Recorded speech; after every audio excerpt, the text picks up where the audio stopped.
안녕하세요. 콧박입니다. 이번 화부터는 상표 출원에 대해서 얘기해 보겠습니다.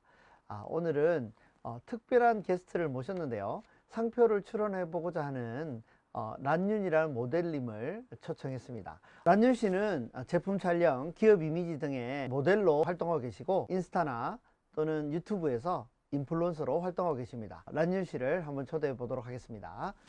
란윤 씨 안녕하세요. 네. 안녕하세요. 콧박님 안녕하세요. 안녕하세요. 네. 네, 콧박TV 시청자 여러분 안녕하세요. 반갑습니다. 란율이라고 합니다. 네. 란윤 씨는 그냥 사진이나 이런 거 볼 때보다 실물로 보니까 더 예쁜데요? 정말요? 네. 감사합니다. 네. 근데 오늘은 무슨 일로 저를 찾아오셨나요? 제가 상표를 하나 출원하고 싶은데 이게 혼자서도 상표 출원이 가능하다고 들었거든요. 사실인가요? 사실이긴 한데 네네. 혹시 무슨 사업을 하실 건가요? 네, 이번에 좀 도전적인 걸 하나 해보려고 하는데 홈웨어 사업을 해보려고 합니다. 네. 홈웨어 제품이라면 어떤 거가 뭐 있을까요? 잠옷이라든지 네. 이런 류의 여성용 옷이나 뭐 네네네, 잠옷 맞습니다. 이런 것들을 판매해 보고 싶다 이 말씀이죠? 네네. 네, 그래요. 상표는 사업을 하는 사람들한테 필요하거든요. 네. 사업하지 않는 사람은 상표가 필요 없어요. 네. 네, 그래서 그럼 혹시 지적재산권에 대해서는 들어보셨나요? 제가 그 콧방 유튜브를 통해서 보기는 했지만 자세하게는 사실 모르겠더라고요. 그래요. 그럼 다시 보고 보세요. 다시 보겠습니다. 네, 다시 보고 오시고. 그러면 상표가 뭔지는 정확하게 좀 모르시겠네요. 네, 맞습니다. 네. 그러면 지금부터 제가 상표에 대해 설명을 할 텐데 상표 설명을 잘 들어주세요. 네, 알겠습니다. 네. 상표란 상표법 제2조 1항 1호에서 자기의 상품과 타인의 상품을 식별하기 위해 사용하는 표장을 말한다라고 정의하고 있습니다. 요즘 사람들은 식별이라는 단어가 어렵기 때문에 구별이라는 단어가 더 잘 인식될 수 있을 건데요. 영어로는 distinguish 정도가 되겠습니다. 다시 말하면 자기의 상품과 타인의 상품을 구별하기 위해서 사용하는 어떤 로고 같은 것을 말하는 건데요. 이 로고를 상표에서는 표장, 마크라고 하는데 상표법 제2조 제1항 제2호에는 기호, 문자, 도형, 소리, 냄새, 입체적 형상, 홀로그램, 동작 또는 색채 등으로서 그 구성이나 표현 방식에 상관없이 상품의 출처를 나타내기 위해 사용하는 모든 표시를 말한다 라고 정의하고 있습니다. 그래서 상표는 표장을 등록하는 것이에요. 그런데 만약 누가 하나의 단어를 표장을 선정했어요. 그 위에 그 단어와 유사하거나 동일한 단어는 모두 어떤 상품에도 사용할 수 있다면 어떨까요? 아무 노력도 없이 상표 하나 출원했다고 너무 많은 권리를 주는 것 같지 않아요? 그래서 상표를 표장과 함께 이 표장을 사용하고자 하는 상품의 분류들을 미리 좀 정해 놓았어요. 우리나라에서는 산업통상자원부령으로 상품류를 45가지로 나누어서 정리해 두었어요. 우리나라가 국제사회 일원으로 일한 상품류는 마드리드에서 열리는 국제회의에서 만드는 니스 분류와 일치시켜 놓고 있습니다. 니스 분류는 총 45가지의 지정상품이 존재하고 거기서 34개류는 지정상품이라고 11개는 지정서비스업이라고 말합니다. 지정서비스업은 35류부터 45류까지 나눠져 있는데 요즘은 지정상표라고 이야기합니다. 어떤 일을 하는 것을 나타내는 것을 말하는 것이 지정서비스업이겠죠. 예를 들어서 과자의 봉투에 표시된 상표는 과자가 지정상품이 되는 것이고 식당의 이름을 표시하는 간판에 적힌 상표는 지정서비스가 되는 것입니다. 이 모두가 누가 생산했는지 누가 영업을 하는지를 나타내는 상표의 정의에 따라 사용되고 있는 것이어서 이렇게 나누어집니다. 그럼 우리나라 상표 제도는 어떻게 운영되고 있을까요? 우리나라 상표는 특허청에서 관리하고 있어요. 중국 같은 경우에는 지적재산권국과 상표국을 따로 운영하고 있지만 우리나라에서는 특허청에서 특허, 실용실안, 디자인 및 상표까지도 관리 운영하고 있습니다. 특허청에 상표를 등록하는 방법은 특허의 방법과 유사하게 출원한 후에 심사를 받아서 등록 결정을 받고 등록 결정 받은 후에 등록하면 상표권이 발생하는 것입니다. 그럼 상표는 특허처럼 20년이 지나면 누구나 사용할 수 있는 것이 되는 것인가요? 아닙니다. 상표는 10년에 한 번씩 갱신 등록할 수 있어서 반영구적으로 등록하여 사용할 수 있습니다. 상표를 출원하고 등록하는 데 심사의 기준이 되는 심사 기준은 상표법 제33조와 제34조가 가장 핵심적인 기준입니다. 상표법 제33조는 상표 등록 요건으로서 식별력이 없는 상표들은 등록을 받을 수 없다라는 것이고, 다시 말하면 표장을 사과라고 하고 지정상품을 사과라고 한다면 사과를 판매하는 다른 사람들은 사과를 사용할 수 없게 되는 거잖아요. 그러면 안 되겠죠. 이것을 보통명사라 합니다. 이건 당연히 등록받을 수 없겠죠. 이런 이유들이 총 7가지가 있습니다. 이것을 식별력이 없는 상표라고 합니다. 그런데 표장을 사과라고 하고 지정상품을 컴퓨터로 하면 어떨까요?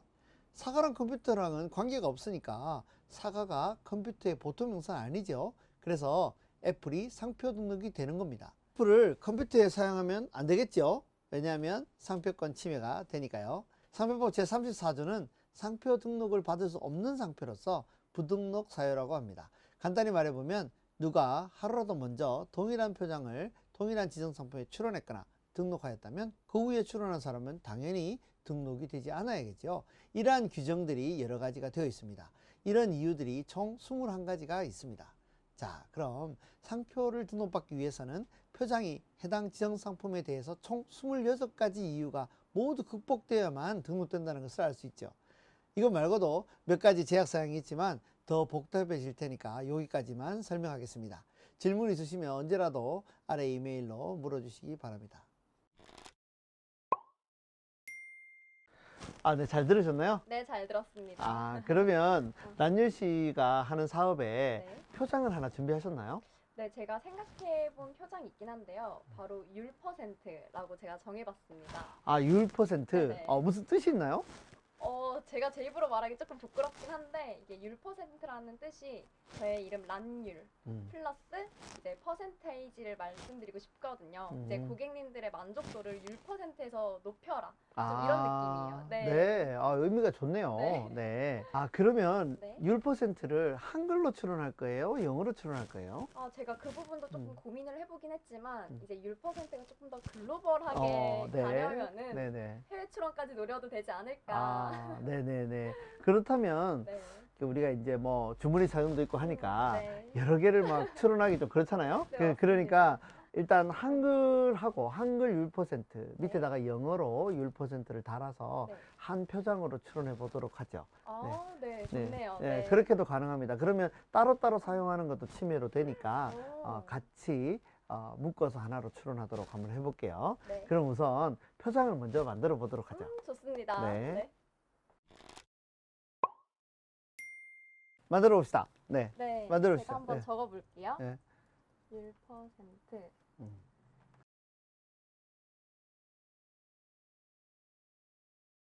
됐습니다. 네.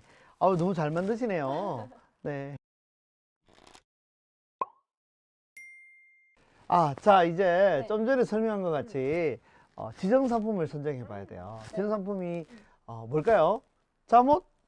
이제 잠옷이겠죠? 네, 네, 지정상품 잠옷으로 잠옷입니다. 삼아봐야죠. 네, 네. 네, 그렇게 하겠습니다. 이제 특허청에 들어가 봐야 되겠죠? 네. 특허청에 들어가 보겠습니다. 특허청 사이트에 들어가면 네. 특허청에 들어가시면 네. 어, 특허청 들었죠? 네. 특허청 들었어요. 특허로라고 있습니다. 특허로. 예, 손가락 재밌죠? 네. 특허로가 있는데 들어가볼까요? 특허로에 들어가면 특허로 이렇게 들어가면 여기 전체 화면 중에서 분류 코드 검색이라고 있죠. 네. 여기를 눌러봅시다. 네, 분류 코드 검색을 눌러보면 여기 분류 코드가 여러 가지 있는데 상품 분류 코드라고 있죠. 여기를 누릅시다. 오. 예, 그러면 이제 상품 분류 코드에서 여기 국문에다가 네. 잠옷이라고 한번 쳐볼까요? 네. 잠옷. 네, 그리고 검색. 네, 누르면 올려볼까요, 위로? 네. 잠옷은 남성용 잠옷, 뭐 잠옷 여러 가지 있는데 25류라고 나왔죠? 네. 그러면 잠옷은 25류입니다. 음. 자, 근데 한 가지 물어볼 게 있어요. 잠옷에다가 율 퍼센트를 직접 붙이실 건가요? 아니요. 일단은 다른 곳에서 떼오고요. 아니면 수입 물품을 쓸 예정이어가지고.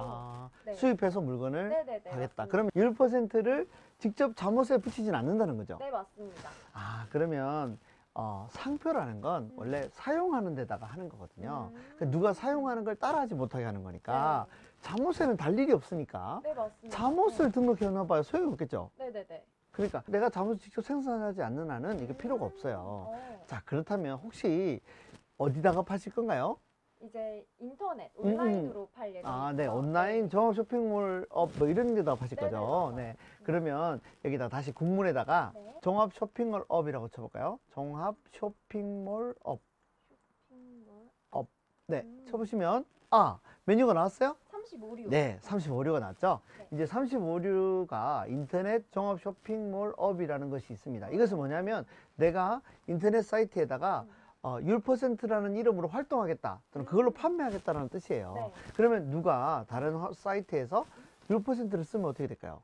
못 쓰게 할 수 그렇죠, 있겠죠. 그렇죠. 네. 네. 그래서 물건을 판매할 때, 특히 이제 옷 같은 물건을 판매할 때는 인터넷 종합 쇼핑몰업이라는 이런 지정 상품을 들어주는 것이 좋습니다. 네. 네. 그리고 이제 이 35호류에는 좀 더 부가적으로 설명하면 도매업이나 소매업 같은 것이 있어요. 그래서 도매업, 소매업도 함께 할 수 있으니까 2류를 등록하는 게 좋겠습니다. 네. 이제 1%라는 표장하고 네. 제 35호류의 상표를 출원하면 될 것 같습니다. 네. 그럼 바로 출원하면 되나요? 아, 근데 급하시긴 왜 이렇게 급하세요? 예, 이제 출원하지만 네. 아까 제가 설명했던 것처럼 상표법 34조, 33조의 요건을 네. 모두 만족해야 됩니다. 근데 제가 33조, 34조를 뭐라고 얘기했나요? 상표 등록 요건을 확인하고 그다음에 이제 상표 등록 받을 수 없는 상표라고 들었거든요. 아, 네, 네. 맞나요? 그래서 맞아요. 받을 수 없는 거. 그래서 네. 그거를 식별력이라고도 하고 부등록 사유라고도 합니다. 어렵나요? 네, 좀 어려운데요. 아, 어렵다고요? 아, 그러면 전문 변리사한테 가서 받으시기 바랍니다. 예, 도와주세요. 아, 네, 알겠습니다.